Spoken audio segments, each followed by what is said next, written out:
So Adam, are we supposed to like record a cool intro, or are you gonna cut a cool intro into all of our podcasts once this goes into audio? We'll figure it out. I'll put something on there that'll draw people's attention. I always figured maybe when you do that, you're supposed to do it with like a slow, quiet radio voice, or maybe that's just a lie we've all been told. Either way you look at it, we're in person or we're on recording, however you're listening to us today. And today we're talking about maintaining momentum. And why do you always see agents writing all this business, having an amazing week, and then they're nowhere to be found for weeks after that? How's that sound for today's topic? Hey, that sounds like a good topic to me. Awesome. So I don't know if you've ever had agents that you work with work like this before, but I had a guy once, and ironically, he did roll me a pretty significant amount of debt that would go out and just write 8K in a week and then be gone and then be gone and then be gone again and then 8K in another week. And like he would pile it all in and then be gone the next. But let me hold on. Let me go see what this animal needs. Hold on. That noise for nothing. Oh my God. Let's try this again. That was a bad intro anyway. That's fine. So you can cut the first 5 minutes and try again? Works for me. Okay. All right. So welcome back to another episode of the Double Play podcast. A lot of names to remember, but I think I got it right. And today we're talking about momentum, how you get it, how you lose it, and how it's so easily misused by agents in the industry. How's that sound as a topic today, Adam? Hey, sounds good to me, Chris. So I had a guy once who would write a lot of business, but would only do it a little bit of the time. You write 8K in a week and be gone the next. And ironically, he's gone from the industry because that method doesn't work. Have you ever seen people like this that would write a lot in a week and then take so many weeks off? It's almost as if they had written nothing. Well, sometimes I think that people maybe they get comfortable. They write all this business and then they see all the commissions coming in and it's just time to relax for a little bit. But I mean, we just don't know. I mean, what's the next week going to look like? What's the next month going to look like? To me, it's tough to ever just slow down because everything is so unpredictable in this business. Another thing too, people that, like you said, if someone hits you with debt, you roll up debt, you see a whole bunch of business coming in and then nothing, and then a whole bunch of business coming in. Sometimes you have to question their methods of writing business, of what they're doing, if everything is ethical and if it's good, legit business or not as well. I think both of us have done this business long enough to know predictably 1 + 1 = 2. And when 1 + 1 = 10,000, something doesn't seem right. Like, if you take this amount of leads and you work this amount of days and you see that amount of people, probably what the results are going to be. And it turned out in this situation, the guy was writing multiple applications with multiple carriers on the same person just to kind of get the money. At least that's the story. I don't have the exact proof of it, but that was the way to get a lot of money. But obviously none of that business ever stuck. It's a shame because, and we've done topics talked about this, people just the amount of time they spend trying to figure out ways to beat the system and could do things the right way and be very productive. But I know today we're primarily looking at talking about more like just kind of staying on the right track. Mm-hmm. But again, I say that would they kind of work together. I mean, you got to stay on the right track. Don't do things the wrong way to begin with. Do things the right way and just remember you got to stick with it and you can't slow down. Like I said, this business is so unpredictable. We don't know what next week's going to bring. We don't know what next month is going to bring. Even the world itself is unpredictable these days. And look at back a few years ago with COVID, how things shut down. We all had to really change our ways of doing business. So right now, who knows what could happen in the world that could affect our business. We just have to work as much as we can because we don't know what tomorrow is going to bring us. I remember, and I've told the story countless times, but it's the truth. When that took place in the world, there were 3 types of agents. The agents that knew their budget, knew their business, knew their savings, and took their budget and they divided it by how much they had saved. And they said to themselves, all right, well, I got about 3 months until this is really a problem. I've got about 6 months till this is a problem. I'll figure it out. Maybe I'll try some on the phone, send out some letters, take a week off. They were going to be okay for at least a few months. Then there's the kind of agents that just didn't have any savings yet or didn't have any savings at all. And they're like, oh, crap. There were some agents that just and they said to themselves, "This is bad, but I'm not giving up, and I'm not letting this level of adversity ruin my opportunity for the business." Then there were the third type. They just gave up. They're like, "I quit. I quit. This is the bad thing that I can blame for my failure in the business, and I quit." So consistency struck up against COVID really helped some agents survive. Yeah, Definitely, Mike. and at the time, I mean, I was more involved specifically like one carrier. And for me, it was more of a mindset of like an internal sort of thing that I think a lot of different carriers had to look at as like, what are we going to do to remain in business? What are we going to do to make sure that agents have everything lined up so they can continue to write business and succeed? And that was one thing that was really good with where I was at. I really worked hard to put together a telesales process to make it easier on agents because I mean, in Illinois, I couldn't leave my house. I mean, they didn't want anybody going out in the field to see people.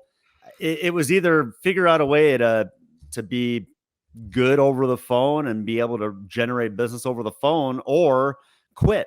Like you said, how some people just gave up. But from the carrier perspective, we just wanted to make sure that we had something lined up for agents so they could continue to get out there and write business and succeed. I think momentum a lot of the time has to do with the whatever it takes mentality. I remember primarily working in Pennsylvania at the time, Pennsylvania being nearly as bad as or worse than Illinois, where they said it is illegal to sell insurance face to face. And that all happened on like Thursday afternoon or Wednesday afternoon. I'm like, illegal? I got appointments tomorrow. What are you talking about, illegal? I went out and I ran those appointments in fear the state police were going to catch me door knocking and lose my license. But I was going to stick to the schedule at least one more day.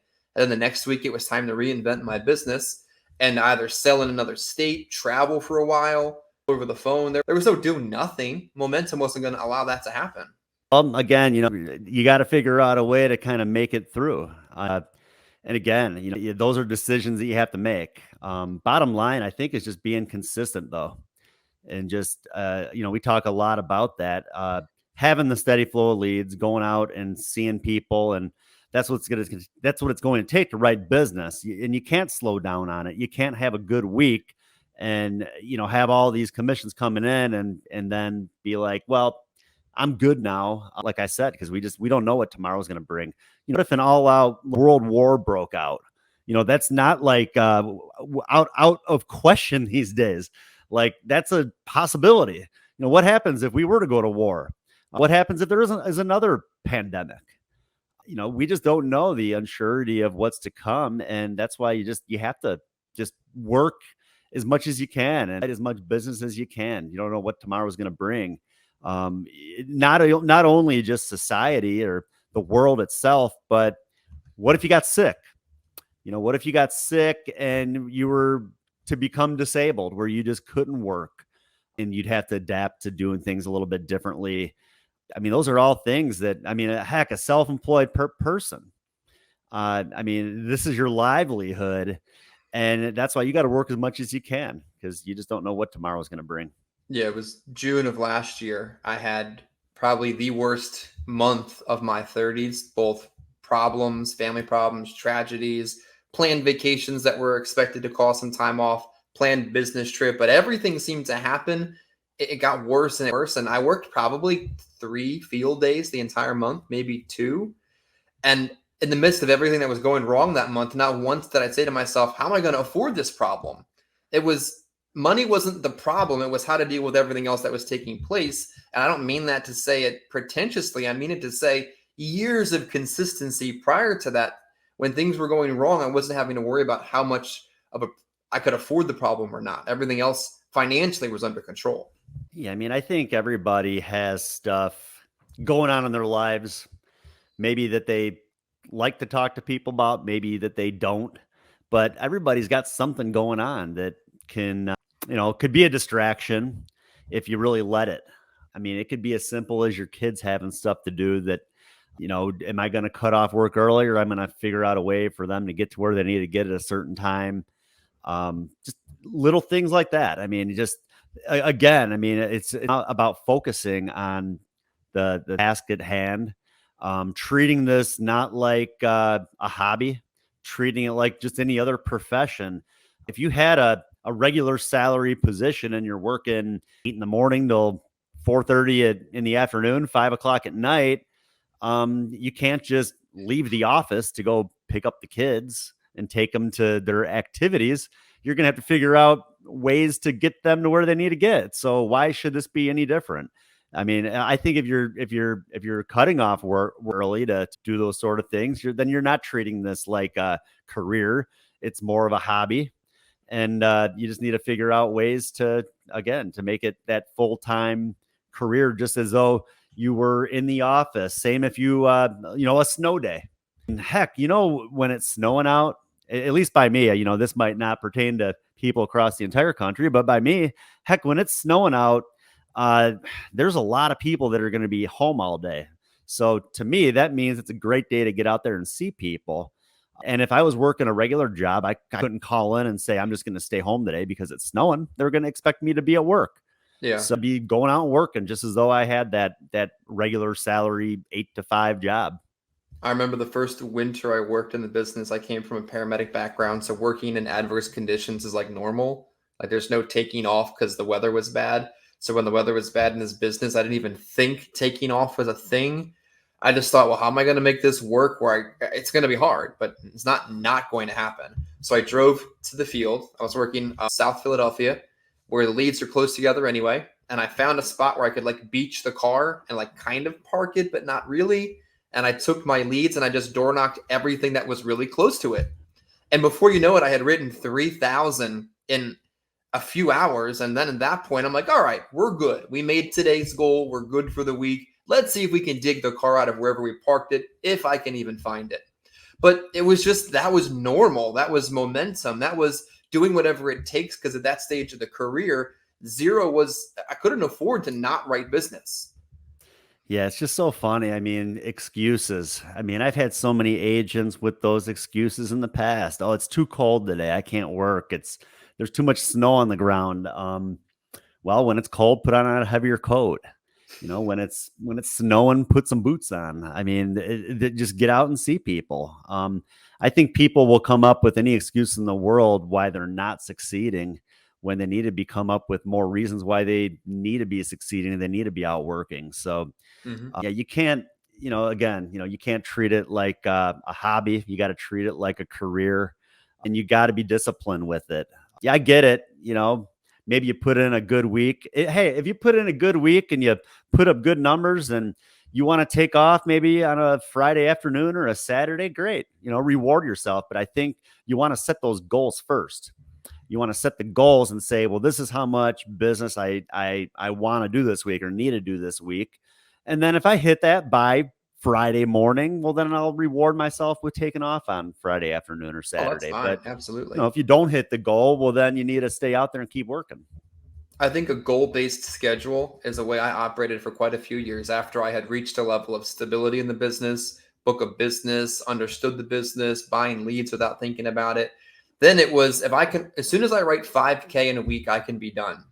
And the sooner I do it, the sooner I can be done. And typically I had that done by like Tuesday or Wednesday, starting on a Monday. And then I could be off and take care of other aspects of life, other aspects of the business. Goal-based schedule is perfectly fine. But I think people need to start with a schedule-based system where it says, I'm working 9 to 6, 10 to 7, 10 to 5, whatever your schedule is, commit to it. Like if you're trying to run a successful business, think on the other side of the business realm. What if you wanted to go to the Kohl's or the Target today because you needed to purchase something and they were closed at like Tuesday at 11? Like, what is this? How is the store not open? What if you needed to call State Farm to figure out why your rate went up on your auto insurance, but you called your agent and they weren't working? It wouldn't make any sense. What if you went to American Airlines to get on a flight that's supposed to operate at 11 o'clock, but the flight just never showed up? You'd be livid. But somehow you can operate your business with this casual sense of come and go as you please, and you wonder why you're not getting ahead of the business. I talked about a quote on one of my trainings a while back. I think it was the week where I did like 12,000 in premium. And, the quote goes something like, the only time you're really working is when you're sitting in front of somebody that can say yes to your, what you're offering. And so, to me, everything else is preparatory. And again, you like talked about, I mean, heck, writing 5,000 in premium in 3 days max. That's what's pretty cool about this business, that you can actually do that. You can, as long as you're disciplined and you're putting the time in and you're setting up those appointments, you're setting your schedule. I mean, that's what I've been doing the last, I don't know, 8 months, setting that schedule of going out and working Tuesday, Wednesday, Thursday, Monday and Friday are my office days. And just those 3 days, I mean, as long as I am disciplined and I put that time in, I have appointments set and I have the leads of people to go see, well, then I know I'm going to be very productive and I can do a lot of business within those 3 days. Some weeks are better than others, but at the end of the day, it kind of all evens itself out. I was listening to a recording last week too that just kind of talked about the same thing, that, there's a difference between being busy and actually working. And Hmm. like, you could ask somebody how business is, and oh, business is just, I'm so busy. Well, that doesn't mean anything. Whoop-de-doo. So you're busy. I mean, that doesn't mean that you're productive or that you're focusing on the things that you need to be focusing on. That's, if anything, I'm sure you've heard that too. Get the stuff out of the way at the beginning of the day that are like the hardest tasks. If you can get that stuff out of the way when you first get up, it's going to make the rest of your day a lot easier. Yeah, I think some people suffer with issues with momentum because they have issues understanding what income producing activities are and what non income producing activities are. And things like dial days because you're working bad leads, and that's bad. And there's better leads that don't require you to dial an entire day because that's really not an income producing activity in a lot of ways. Income producing activities like running the appointment, knocking the door, actually trying to sell the product, that's what people need to focus on. And then everything else, ironically, can typically be handled after your goal is met. Like I think 99% of what's going on in the world around you, you can manage after you've met your goal for the week. And it becomes a lot easier to manage at that point in time. I think part of the problem with momentum and the loss of momentum in this business is being an independent contractor, self-employed, and whatever that really means, is you can't fire. You can't fire somebody. Like you can't call them into the office, have them sit down, put out a box of tissues and say, this business isn't for you and your employment is no longer available for you here. And people don't fire themselves quick enough. They like waste away and mess around and waste time and energy. And before you know it, 6 months later, they're never to be heard from again. But you just can't fire people. They can't fire themselves. They just kind of like fade into oblivion in this business. Yeah. Well, I mean, maybe you can't fire people, but I mean, I've told people I don't think this is for you. Uh, I'm sure you have too. People that maybe they have the desire to get out there and try it. Maybe they just can't figure it out. To me, I mean, I don't know. I mean, it's not for everybody. I think it takes a certain type of personality to do what we do. You got to get out of your comfort zone, maybe in some scenarios. Especially if you're going out and you're working leads and you're door knocking leads, you got to get over that you're going to actually have to show up at somebody's house and knock on their door and show them a lead. I mean, I've had agents that just can't get over that. I mean, they're going to call, they're going to set up appointments, but if they can't set up that appointment, then that lead is just kind of going away. And to me, I mean, you're walking away from a lot of business if that's what you're doing. So yeah, I mean, it's not for everybody. But again, I mean, you got to be, disciplined. You got to be, I don't know, I'd say you almost have to be competitive, and you just got to get out there and be willing to work. And again, treat it like the regular 9 to 5 or 9 to 9 job, and not just I go out and work when I feel like it. I think part of it too, Chris, is that I think there's some people that they are used to that 9 to 5. People are telling them you have to be to work at this certain time, and they can't handle the independence. They can't handle the fact that they are their own boss now, and that they're the ones making their schedule. They'll go out there and they'll work. They'll knock on 5 doors. Nobody will be home, and they'll be discouraged, and then they're going to go home for the day. Yeah. You can't do that. You got to keep going. And again, you got to be disciplined and treat it like the full-time career that it really is. Yeah, I got a story for you, but then I would say to somebody like that who's struggling with the freedom that this job provides, if you really, really, really want to make the insurance business work, and that's a difficulty that you're having, you either have to work with an organization that provides a lot of safety nets and a lot of structure. You have to work in an office, a captive carrier, something. Like if insurance is really a passion and you see yourself making it long term, and you know your weakness is that, address your weakness. It really isn't that complicated. It's not like brain surgery where you're trying to figure out what neuron is making the arm work or not. You know what your problem is, find a way to fix it. Adam, I think some of the problem people have is everybody or many people want to be the boss, but they don't want the responsibility that comes with being the own boss of their business. Yeah, I agree. Well, again, I think it goes back to the whole discipline and not having that person that's there anymore to tell them, you got to be at work at this certain time. There was a company that I've actually recruited some agents from in the past where they're known to be really good for brand new people in the business, really good at training them, almost treating it like almost like a salary position, but it's not. They tell them you got to be here at this certain time. You got to be, today is our phone calling day. And then tomorrow we're going to be out in the field. The next day we're going to be out in the field. And then the day after that, we're going to be back at the office and we're going to be making calls all day. And we expect you to be here. And, right away when I'd be recruiting people from this organization, I'd be like, man, these guys are going to be awesome. They're going to have really good work ethic because they kind of have that instilled in them as far as, putting that structure together. But it's like what I found a lot of times, the second they get out there in the independent, it's more like, oh, I'm free. I don't need to do all that stuff anymore. Now I'm on my own and I can run my business the way I want to run it. And then they fall flat on their face because they can't handle the independence. I mean, I think people teach people ways of doing things for a reason. And even if you don't like it, maybe you don't like having to be somewhere at a certain time. There's a reason why they wanted you there and the reason why that they're teaching you that way. Yeah. And it's because other people have been successful doing it that way.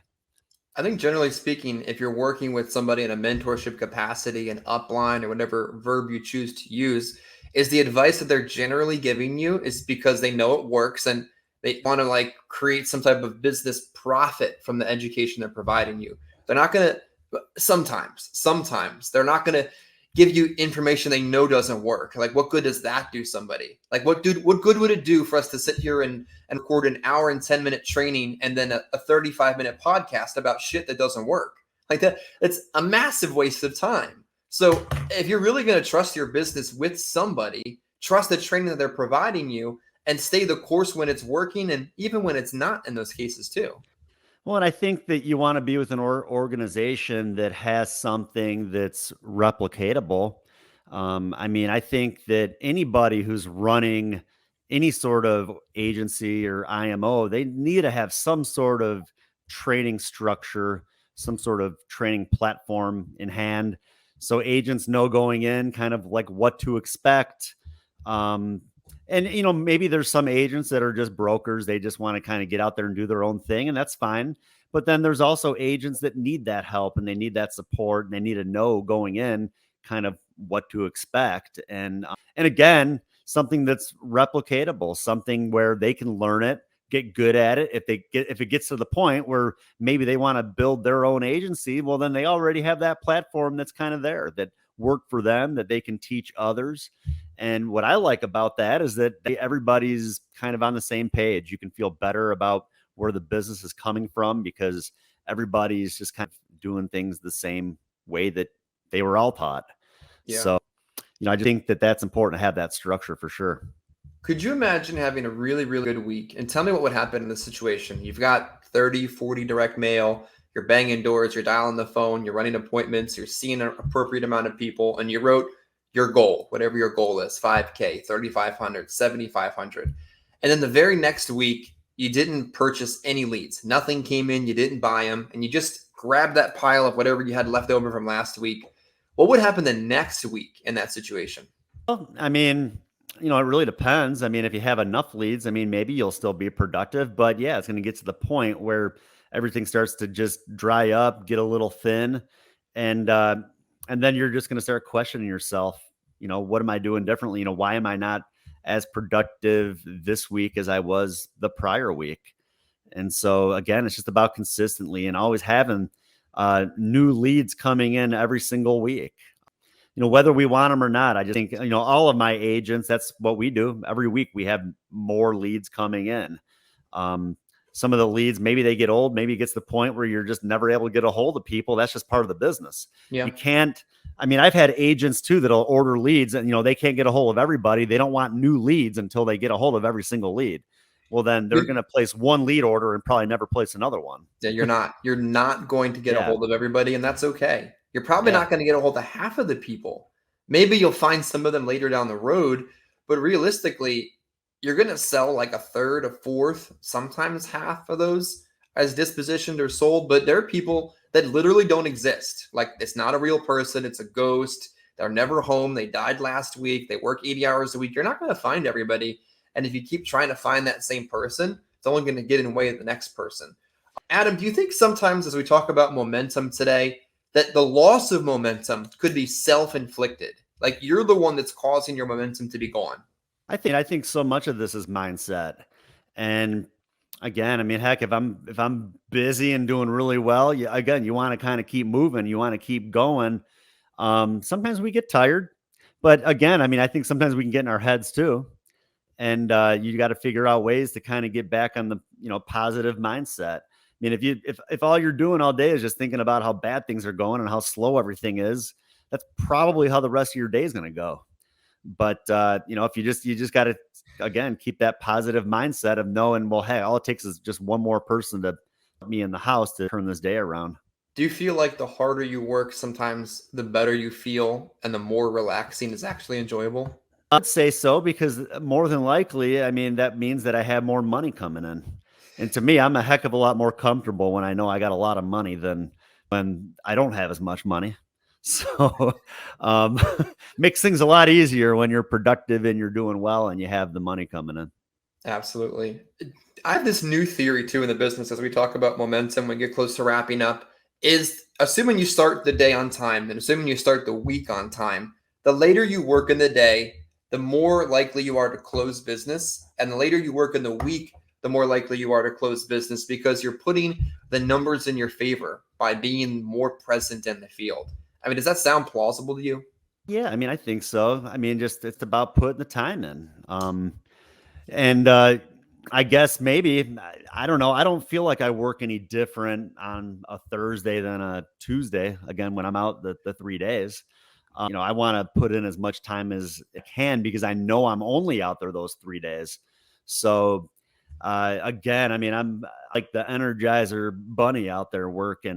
Just nonstop from, one appointment to the next or from one lead to the next. I don't take like time off or anything. I don't never stop and eat. I probably should, but I don't. I get out in the field and I'm leave my house probably 8:30 in the morning, sometimes not home until 8 o'clock at night. And like I said, I rarely stop for anything. But again, to me, it's just that mindset. Time is money. And again, back to that quote from earlier, anytime you're doing other stuff outside of being in front of someone that could say yes to what you're doing, to me, you're not really working. So, I want to as many opportunities as I can throughout the day to sit in front of as many people as possible. So if I'm stopping and I'm eating lunch somewhere, well, that's cutting away from other time that I could be sitting in front of somebody. So yeah, just a matter of getting out there and doing it and staying motivated. I asked myself this for years, just until I had reached the point where I didn't need to ask myself this or developed a habit I didn't need to. Is this making me money or costing me money right now? Like, this specific activity I'm doing, is this making me money? No? Well, why am I doing it? Holy crap, what is this? And I've also learned when I try to cut corners on my schedule and my business, it comes back to bite you in another way. Like, one day I tried to leave the field early, unpredictably, unscheduled, and I got stuck in traffic for over 2 hours. Like, I deserve that. That's a punishment for violating the schedule. And I think sometimes people don't realize the system is punishing you for whatever activity you're trying to avoid. Before we go today, I want to throw a hot take at you. I love to throw these at Nick. We always wrap up his videos with them. But I would love to hear the life insurance perspective on a hot take. What is some of the worst advice you've ever heard somebody give an agent in this business? Some of the worst advice someone gave an agent in Mhm. this business. Maybe it was a post in Facebook, a comment you heard on a trip, or something. The worst advice you ever heard somebody give an agent. That's a good one. I mean, I can't think of anything like really big offhand. I mean, one thing I always remember was when I first got in the business. You know, I'm sure I've heard worse advice than this, but I mean, when I first got in the business, I remember getting trained by this one agent that probably had no business training anybody. And he took me out. We were door knocking leads, and any house that did not answer the door, he would like tape his business card to their door. And to me, I'm just like, to me, I don't know. I've always looked at door knocking as like a game, and it's like a guessing game. You want to keep them guessing. There's a good chance that they're home. They're just not coming to the door. But if I left that business card, they're just going to call and say, I didn't want any insurance. I don't know why you're showing up at my house. Don't come back. I just always like to keep them guessing. And so, we use like delivery notices, stuff like that to kind of Keep keep them them guessing. guessing. Yeah. But a business card itself, well, then to me, that's just like me surrendering to say, hey, you win. I forfeit. That's who I am, and that's why I'm here. So, like I said, I'm sure I've probably heard worse advice than that, but I never recommend an agent to leave a business card when they're door knocking leads. I don't even leave a business card if I show up at their house and they can't meet with me right then and there and they want me to come back like tomorrow and I have to set that appointment. I never give them a business card because that just gives them an out. That gives them Mhm. then they have my information and they can call me and cancel. So I'd rather not give them my business card and then they have no way to get a hold of me and there's maybe a better chance they're going to be there, at least in my mind. Absolutely. There's a little bit of a game to it. And if you look at this as a game and just the numbers are part of it, maybe it'll take some of the stress out of your week and just have a more successful week because you get so much of this in your head. Just play the game, it'll work itself out. Adam, Oh, I you know what? appreciate I got another one real quick. Go ahead. Okay, because that was something. I was in a meeting once, and someone told me not to be a lead junkie. To me, that's bad advice.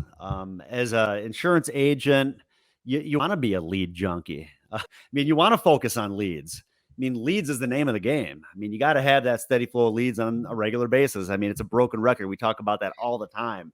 And if someone tells you don't be a lead junkie, they obviously don't know the business. So to me, that's probably the worst advice I've ever gotten in a meeting from someone who should know the business, but teaching people to not be a lead junkie in a business where you want to have that steady flow of leads. You obviously don't know the business. Absolutely. It's okay to buy leads. The more you buy, guess what? The easier the business gets. That's just it's if you're having a hard time at what you're doing, you're probably not buying enough leads. And an old Don Franciscoism, if you can't afford leads because you aren't buying the leads. It's kind of another ironic way to look at what we do. I appreciate you being here today. If you watched the video, like the video. If you didn't like the video, don't like the video. That's fine too. Comment below on what you'd like to hear us talk about. Subscribe so we can continue to bring this. And Adam, wrap up the video by letting people know where and how they can catch you on a weekly basis. Yeah, and don't forget to share our podcast with others. A lot of good, valuable information. I feel that we provide to agents. The business now is going to be 21 years in February. Chris, how long you been in the business now? 8 years. 8 years. So I mean, heck, right there. I mean, almost 30 years combined. To not too old of people. So, I mean, we know the business. Chris has been a top producer. Doing hundreds of thousands of premium every year. A lot of good, useful material here. But the way we get bigger and better is by you sharing this and helping others. And yeah, hop on my trainings every Monday morning, 10 a.m. Central. Chris has been on there the last couple of weeks with me as well. I mean, we talk about not just things that you can do to get better when it comes to sales, but even different companies that maybe you'd be interested in doing some business with. But overall, like I said, I mean, these are long form trainings that really teach agents a lot about the business, and our goal is just for agents to have that long term success. So we don't run into too many of the here one day out of the business the next sort of thing. You know, we want people to be in this business a long time. If it wasn't a good career, I would have found something else to do by now. So that's our goal. You know, it's just, that's what it's there for. It's just to help agents get better long term. Well said. Thanks for being on. Thanks for watching. And we'll see you again on another episode of the Double Play Podcast. All right. Take care. Thanks again.